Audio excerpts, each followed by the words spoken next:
In October of 2002, Mark and his wife Kathy were on their way to a baby shower in Baltimore, Maryland that was being held for them by Kathy's family. It would be a 7-hour drive from their home in Ohio, so Mark and Kathy tried to get out the door as early as possible, but one thing led to another and they got a pretty late start. By midnight, they were only about an hour away from their final destination, but they both desperately needed a bathroom break. And so they pulled into a rest stop in Frederick County, Maryland. The rest area parking lot was completely vacant except for one car, which was a dark blue late model 4-door sedan that was parked head-in right in front of the bathroom. They got out, they walked up to the restroom. Mark was done first, so he waited outside of the women's restroom for his wife. As he waited, he turned around to face the sedan that initially, when he first pulled in the lot, he believed was empty. But now, as he's looking at it, he can clearly see there are two people in the front two seats. A middle-aged man who's sitting behind the steering wheel looking directly at Mark, and then next to this guy is a sleeping teenager. And immediately, Mark felt really creeped out by these two guys. Finally, his wife did come out. He grabbed her by the hand and without any explanation, rushed them back to their car, hopped in, locked the doors, turned it on, and began backing out. And as he did, he looked over at the sedan and he saw the guy behind the steering wheel, the middle-aged guy, was looking over at Mark with that same menacing look on his face.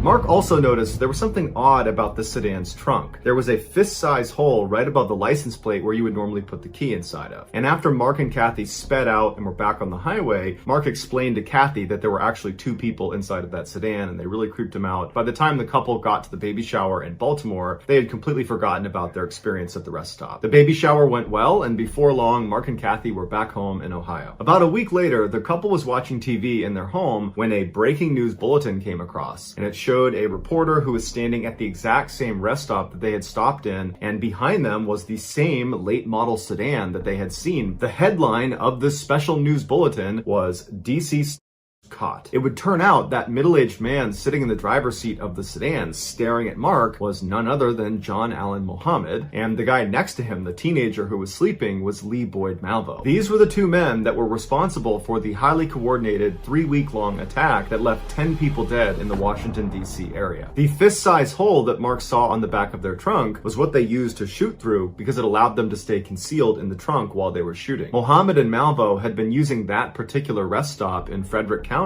as a place to hide out in between their killing. When Mark and Kathy pulled in next to them, they were only halfway through their killing spree. Mark believes the only reason he and his wife were not targeted is because the killers most likely were trying to keep this rest stop off the radar because it was their hiding spot, although ironically they would ultimately be caught in that rest stop. Muhammad was executed by lethal injection in 2009, and Malvo is serving a life sentence.